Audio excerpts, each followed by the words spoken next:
Saying something is the greatest thing of all time is no small declaration. Claiming that something is literally greater than everything that came before and after its time is an incredibly bold thing to do, especially when the subject matter is endlessly debated and completely controversial. Yet, I'm here to do just that. I think that Avatar The Last Airbender is the greatest television show of all time. I've thought a lot about both why Avatar fits the bill of being the greatest TV show ever, and what makes any show great for that matter. I've boiled it down to a couple of different ideas that I think many of you have taken into consideration when deciding what shows you like and don't like. With each idea, I'll explain why and how Avatar fills any expectations someone might have when it comes to being the greatest. Keep in mind that Avatar is a show that has been talked to death, and I probably wouldn't be lying if I said that on YouTube alone, there are far more hours and minutes filled with discussion of the show than the actual full runtime of it. So while the main ideas that make up the greatest show ever may be very general, the points I bring up will be my own additional drop in the ocean of content revolving around Avatar The Last Airbender. And with that, let's begin with probably the biggest and most important point as to why people like what they like. The amount of times I have heard the characters are so relatable. I love this character arc. Man, the characters have such great chemistry with each other in regards to somebody telling me why they like a story that they like is near close to 100%. And it's no understatement to say that Avatar fills these shoes and then some. The cast in Avatar is probably the most loved cast in any story I've seen. People love the heroes as well as the villains. They love the arcs and subtle character growths from all, and I'm right there with them. Each character in the show has a strong identity, and this identity is built from their first moments on screen and strengthened by their powerful character arcs. I love the way the cast is written in Avatar. They are completely believable in the sense that the people they become by the end of the series fits with the people they were at the start. Everyone changes with time and experience, but they are still the same person they always were. I plan to not talk about spoilers, but to best give an example of what I'm saying, I'm going to. So here's the timestamp to avoid spoilers. Zuko is probably the most talked about character in the whole series, but he is the perfect example of what I mean. As you probably know, Zuko changes sides and joins the gang to defeat the Fire Nation. He went through huge changes and became a better person in the end, and still he is the same person he always was in the beginning. In episode 1 and 2, we see him come to the South Pole in search of the Avatar. He finds Aang there and is fully ready to do anything he needs to accomplish his goal of capturing him. Aang offers himself up if Zuko leaves the village alone, which he pretty much agrees to instantaneously. So he's fiercely driven to accomplish his goals, and it's pretty obvious from this first encounter that he's a good guy. That's still who he is in the end. Someone who will do everything in his power to achieve his goals, and he's still a good person. To wrap that all up, him realizing who he is ultimately the catalyst of his whole character arc. And the best part is that we get to see that arc unfold in little ways from episode to episode, and in big ways with each turning point. There are two major things that I personally love about how Avatar treats its characters. The first is how it deals with inclusivity and representation. Look, I'm your run-of-the-mill straight white male, and as such, I do not lack any representation in media. However, there were two moments in my life that made me recognize the need for it. The first was just after watching Avengers Endgame. There is a scene in the movie that feels very out of place where all of the major female characters appear on screen to take a hit at Thanos. I was complaining to my friend about the scene, saying that it felt out of place and was overall a bad inclusion. He countered and said that scene just wasn't for me.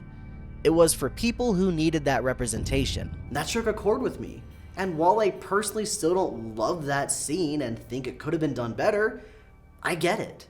And the point was driven home even farther when one day I was watching my nieces play a game, and they specifically chose the girly-ish characters because none of the other characters were even like them. Looping back to Avatar, we see some of the best representation of any fiction existing. It's always present, even in the first season, but it really slaps you in the face with the blind bandit in book 2. This episode is incredible.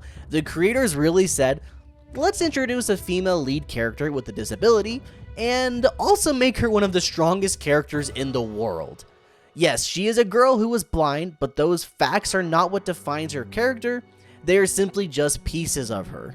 Toph's character is so deep, and I love that there isn't a huge focus on her disability. It's ever present, but she lives with it, and I think that's what makes her an amazing example of representation. Teo is another character in Avatar with a disability. He was paralyzed from the waist down while he was still an infant, and here again, the show doesn't make that a focus of his character. It's just a part of who he is. The show doesn't really even call attention to that fact either, which makes him feel just like any other kid. Because of course, he is! In fact, it's when Avatar does have its characters point out reasons why people are different that it hits harder. It feels more personal and can be very harsh. In the episode The Drill, Katara is fighting Ty Lee. During this fight, she calls Ty Lee a circus freak.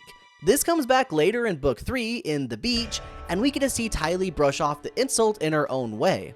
Honestly, it's pretty messed up that Katara, our good guy in the fight, is the one name-calling, especially when it's specifically Katara. But in a roundabout way, it shows us that our heroes are flawed just like everybody else. And of course they are. They are still young and immature. That's the other thing I like about Avatar, that the characters are both treated and act their age, but never talked down to. I like to watch anime, but one of my biggest issues with anime is that the characters in any given show never really feels or acts the age they are supposed to be. Avatar does. In your stereotypical anime, you'll probably find a character who is around the age of 16, but they more often than not look and act like they are 26. The kids in Avatar definitely act more mature than kids their age in real life, but this can be attributed to the world that they grew up in. Yet despite their level of maturity, you can still tell that they are the age the show says they are, which is pretty amazing when you really think about it. Tae-Kang. He is 12 years old at the start of the show, and while we never see it, he could be 13 by the end. Yet over the course of the show, he grows up a ton. Why? Because the position that he is forced into. He is the Avatar, the savior of his world, the only person who can bring balance and peace back to the four nations. So yeah, I'd say him growing up as fast as he did is wholly justified. He's still his same goofy self, but he has grown up a lot due to the circumstances he's in. This little glimpse into Aang's character is crazy to me because of how much it does not only for his character, but for the immersion and world building too.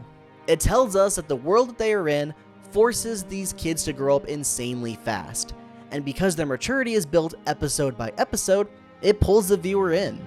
The subtleties in Avatar that bring everything together is probably my favorite part of the world. Simple little things like mentioning Ba Sing Se early on in Book 1 for the Book 2 finale to end up taking place there, and reusing random ideas as throwaway lines to come back later as another throwaway line. Sir, Admiral Chen has been on leave for 2 months at Ember Island. What? Why doesn't anyone ever tell me anything? All right, listen, my dad's an admiral. He has no idea I'm having this party, so don't mess anything up. It does not affect the overall story, but it builds the world and forces immersion. The way the world is built lets you know how alive it really is. It's not just the adventures of Aang and Zuko that we see, but also the unseen, almost silent world-building moments that drive home that the world of Avatar is living and breathing. Near the beginning of Book 1, the gang goes to Omashu. The city is thriving and bustling. Near the start of Book 2, they return to Omashu and find it completely taken over by the Fire Nation. It's clear that there has been a significant amount of time passed between their two visits, and its new look and occupants make it blatantly obvious. Both these subtleties and things not so subtle reward viewers that notice things like this and immerses them even more. Some more subtle-ish world building, but really just great writing that I wanted to bring up, has heavy spoilers, so here's the timestamp to avoid. Book 2 is my favorite season of the whole show, and its presentation is a big part of that. The first and final episodes of the season perfectly parallel each other. The first episode is riddled with foreshadowing, and all but tells you what will happen in the finale. It introduces the Chekhov's gun of the spirit water, as well as the fact that Aang can die in the Avatar state. Not only that, but if you really look into it, it portrays Zuko's character arc without you even realizing. Behind the scenes, the team making the show didn't even know if they were going to be able to finish Book 1. After they were given the green light to finish the season and then start book 2, we get this episode for the start of the season. A huge lore dump of Avatar magic system and setup for the rest of the show. It's like once they knew they were going to be able to keep making the show, they decided to go all out. Before we finish this section, I wanted to mention the magic system of bending the elements. The idea of manipulating the elements in a fantasy setting is not new, but the way Avatar does it, to my knowledge, is fairly novel. Aside from the imaginative use of martial arts to control the elements, the magic system has rules. And while not completely a hard magic system, especially when taking into account the expanded Avatar universe, it does come pretty close. Without even explaining the rules of how bending works, viewers inherently know by just watching how each character bends their element. When something new is introduced, the majority of the time the viewer will think, yeah, that makes sense, I can see that working how they're showing it. The show respects its viewers just as much as the cast, enough to let us fill in the blanks ourselves rather than a pointless explanation as to why something works. Of course, waterbenders can manipulate ice, plants, sweat, and tears. My heart is so full of hope that it's making me tear bend. My stomach is so empty that it's making me tear bend. I need meat.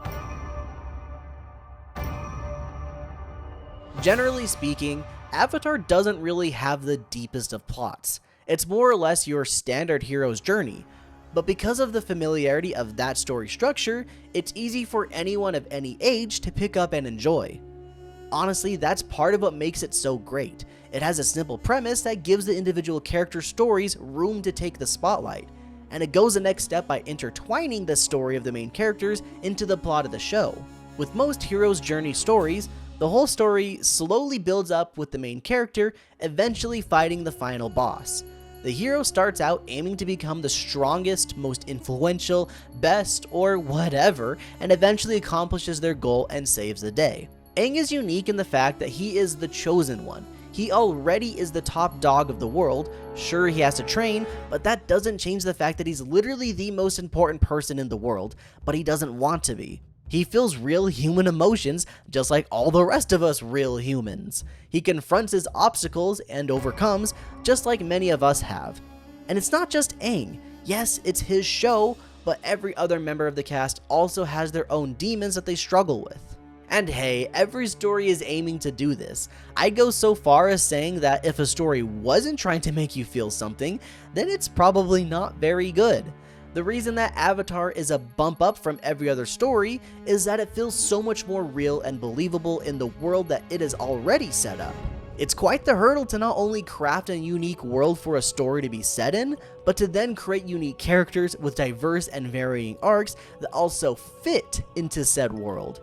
And to top it off, the creators had to make it with a younger audience in mind. As a testament to just how good it is, it also appeals to people far older than the target audience. There are just so many one-liners that make you think, oh crap, that's way too relatable, and why does my heart hurt so much? Two tiny scenes that caught me off guard on my most recent rewatch were these. I know. You're right.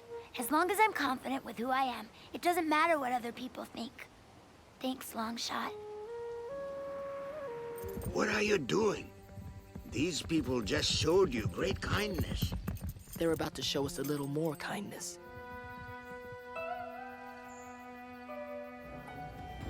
Like, come on! Did they really have to go out of their way to show that that girl was watching Zuko steal her ostrich horse just after they shared an incredibly personal moment? Luckily, Avatar isn't one to completely rip out our hearts.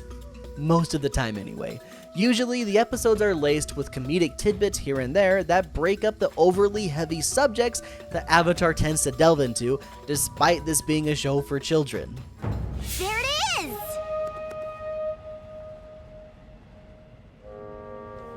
That's what it will sound like when one of you spots it.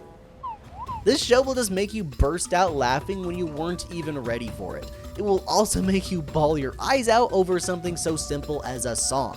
The world is expansive and the cast is everything you'd want them to be. But the last most important reason why Avatar The Last Airbender is the greatest TV show of all time